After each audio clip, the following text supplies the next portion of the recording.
Online gaming bill 2025 India ends real money fantasy impacts and fallout section 1 एक नया कानून online gaming bill 2025 का परिचय। भारत के डिजिटल आसमान में एक नया तूफान आने वाला है। इसका नाम है ऑनलाइन गेमिंग विनियमन बिल 2025। ये एक ऐसा बदलाव है जो करोड़ों लोगों के मोबाइल स्क्रीन को बदल सकता है। सोचिए, हर रोज लाखों करोड़ों भारतीय अपने फोन पर गेम खेलते हैं, कुछ मनोरंजन के लिए, कुछ दोस्तों के साथ जुड़ने के लिए, कुछ पैसे कमाने की उम्मीद में। ये बिल ऑनलाइन गेमिंग को सुरक्षित और पारदर्शी बनाने की कोशिश है। सरकार का मानना है कि इस अनियंत्रित दुनिया में कई खतरे छिपे हैं। ये बिल भारतीय ऑनलाइन गेमिंग के भविष्य के लिए एक नया संविधान लिख सकता है। सेक्शन 2 नियमों का नया दौर, बिल के प्रमुख बदलाव और फैंटेसी गेमिंग पर प्रतिबंध। इसमें सबसे बड़ा अध्याय रियल मनी फैंटेसी गेम्स पर पूर्ण प्रतिबंध। बिल कहता है, कोई भी गेम जिसमें खिलाड़ी वास्तविक धन जमा करते हैं और जीतने पर नकद पुरस्कार पाते हैं, उसे रियल मनी गेमिंग माना जाएगा और ऐसी सेवाओं को अनुमति नहीं दी जाएगी। क्रिकेट, फुटबॉल और फैंटेसी टीम चयन प्लेटफॉर्म सीधे प्रभावित होंगे। बिल के तहत एक केंद्रीय भारतीय ऑनलाइन गेमिंग प्राधिकरण बनेगा। उल्लंघन पाए जाने वाले ऐप्स को भारतीय ऐप स्टोर से हटाया जाएगा और ISPs से ब्लॉक करने को कहा जाएगा। सभी स्वीकृत गेम्स के लिए सख्त KYC अनिवार्य होगा। खिलाड़ियों के लिए दैनिक और मासिक खर्च सीमाएं प्रस्तावित की गई हैं। ये नियम उन गेम्स पर भी लागू होंगे जिनमें इन ऐप खरीदारी होती है, लेकिन ई स्पोर्ट्स और जो गेम विलेयतः मनोरंजन है, वे संभवतः जारी रह सकते हैं। सार, जहां पैसा दांव पर होगा, वह मॉडल अब अनुमति नहीं पाएगा। अगला, बिल के पीछे की वजह। सेक्शन 3 सरकार का कदम, इस प्रतिबंध के पीछे के कारण।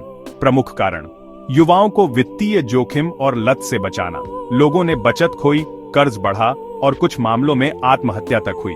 फ्लैशी ऐप्स जल्दी कमाएं का सपना दिखाते हैं, असलियत में यह डिजिटल जुआ बन सकता है। प्लेटफॉर्म पर बड़े पैमाने पर लेन देन मनी लॉन्ड्रिंग के लिए जोखिम पैदा करते हैं। कानूनी अस्पष्टता, कई राज्यों ने अलग अलग नीति अपनाई, इसलिए केंद्र ने एक राष्ट्रीय ढांचा चाहा। कौशल बनाम किस्मत की लंबी बहस भी इस फैसले को प्रेरित करती है। सरकार का लक्ष्य सुरक्षा, धोखाधड़ी रोकना और वित्तीय प्रवाह पर नियंत्रण। अगला, एक सामान्य गेमर की दुनिया में यह क्या बदलेगा। सेक्शन 4 खिलाड़ी पर असर। कल्पना कीजिए, आप रोहन हैं, एक 25 वर्षीय क्रिकेट प्रेमी। कभी कभी वह कुछ 100 रुपये जीतता और कभी हारता, यह उसका रोमांच था। बिल लागू होने पर एक सुबह ऐप पर सेवा उपलब्ध नहीं दिखेगा। मनोरंजन के लिए खेलने वाले, अतिरिक्त आय के लिए खेलने वाले, विशेषज्ञ खिलाड़ी तीनों प्रभावित होंगे। दूसरी ओर, आवेश और आर्थिक नुकसान झेलने वाले लोगों के लिए यह राहत होगा। कई खिलाड़ी मुफ्त गेम्स या ई स्पोर्ट्स की ओर मुड़ेंगे। फोकस मनोरंजन और कौशल पर जाएगा, पर खतरा यह है कि कुछ खिलाड़ी ऑफशोर या अवैध साइटों की ओर जा सकते हैं। कुल मिलकर खिलाड़ियों के लिए बदलाव कठिन, लेकिन कुछ के लिए संरक्षित भी साबित होगा। सेक्शन 5 कंपनियों और नौकरियों पर गहराता साया। यह प्रभाव सिर्फ खिलाड़ियों तक सीमित नहीं रहेगा, पूरा उद्योग हिला सकता है।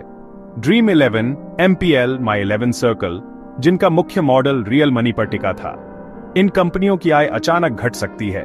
कार्यालय बंद और नौकरी कटौती संभव। Software developers, data scientist, marketing, customer support, हजारों नौकरियां जोखिम में हैं। यह एक डोमिनो प्रभाव है। Analytics firm, payment gateway, marketing एजेंसियां प्रभावित होंगी।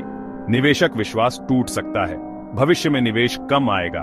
कंपनियां विज्ञापन, सब्सक्रिप्शन, आई स्पोर्ट्स और विदेशी बाजारों की ओर पिवट कर सकती हैं, पर रियल मनी आय की बराबरी करना मुश्किल होगा। यह एक अस्तित्व संकट है। केवल वे कंपनियां बचेंगी जो नवाचार और बेहतर बिजनेस मॉडल दिखा सकेंगी। सेक्शन 6 खिलाड़ियों और गेम बनाने वालों की प्रतिक्रिया। खबर फैलते ही सोशल मीडिया पर प्रतिक्रिया की बाढ़ आ गई। #सेव इंडियन गेमिंग ट्रेंड हुआ। खिलाड़ी नाराज और निराश प्रदर्शन हुए।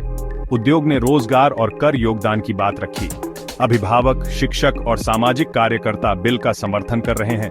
एक चिंता, प्रतिबंध बंद बाजार को बढ़ावा दे सकता है और खिलाड़ियों को जोखिम में डाल सकता है। कंपनियां KYC, खर्च सीमा और स्वनियमन का प्रस्ताव लेकर आईं। ये मुद्दा समाज में गहरा विभाजन दिखाता है, स्वतंत्रता बनाम सुरक्षा। सेक्शन 7 ड्रीम 11 और MPL जैसी कंपनियों की कहानी। ड्रीम 11 2008 में एक छोटी स्टार्टअप के रूप में शुरू हुई, एक सरल आइडिया से। स्मार्टफोन और इंटरनेट के साथ यह रियल मनी मॉडल अपनाने लगा और तेजी से बढ़ा। बड़े विज्ञापन, क्रिकेट और बॉलीवुड चेहरे इन प्लेटफॉर्म्स को मुख्य धारा में लाए।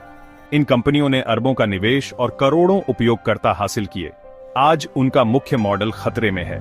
कल्पना करें, आप संस्थापक हैं, आपकी पूरी मेहनत पर सवाल उठता है। प्रिया, एक डेटा एनालिस्ट के लिए फैंटेसी सिर्फ जुआ नहीं बल्कि बौद्धिक चुनौती थी। बिल के बाद प्रिया जैसे लाखों उपयोगकर्ताओं का एक जुड़ाव हमेशा के लिए बंद हो जाएगा।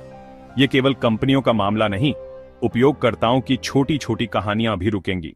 सेक्शन 8, भारत में गेमिंग का बदलता कानूनी ढांचा। संविधान के अनुसार सट्टेबाजी और जुआ राज्य सूची का विषय रहा, इसलिए नियम अलग अलग रहे।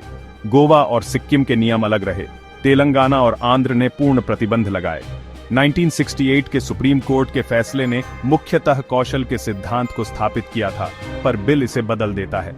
नया मानदंड सरल है, अगर वास्तविक धन की लेन देन है तो प्रतिबंध। कंपनियां और उद्योग इस बिल को अदालतों में चुनौती देंगे। यह एक लंबी कानूनी लड़ाई बन सकती है। केंद्र एक राष्ट्रीय मानक बना रहा है, यह ग्रे एरियाज को साफ करेगा पर विवाद भी बढ़ाएगा। अगला, रियल मनी प्रतिबंध के बाद ऑनलाइन गेमिंग का अगला अध्याय। सेक्शन 9, प्रतिबंध के बाद भारतीय ऑनलाइन गेमिंग का अगला अध्याय। एक बात पक्की है, गेमिंग कहीं नहीं जा रही, पर उसका स्वरूप बदलेगा। ई स्पोर्ट्स बड़े लाभार्थी होंगे, लीग, प्रायोजक और टूर्नामेंट मॉडल फलेंगे फूलेंगे।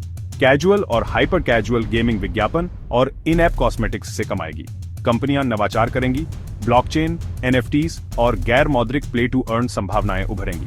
ये बिल 2025 के लिए एक रीसेट बटन है, एक युग का अंत पर नए अवसर भी। भारतीय गेमिंग का अगला अध्याय अलग होगा, पर रोमांचक और नया होगा। ये थी हमारी विश्लेषणात्मक रिपोर्ट। अगर आपको यह वीडियो उपयोगी लगा तो लाइक और सब्सक्राइब करिए।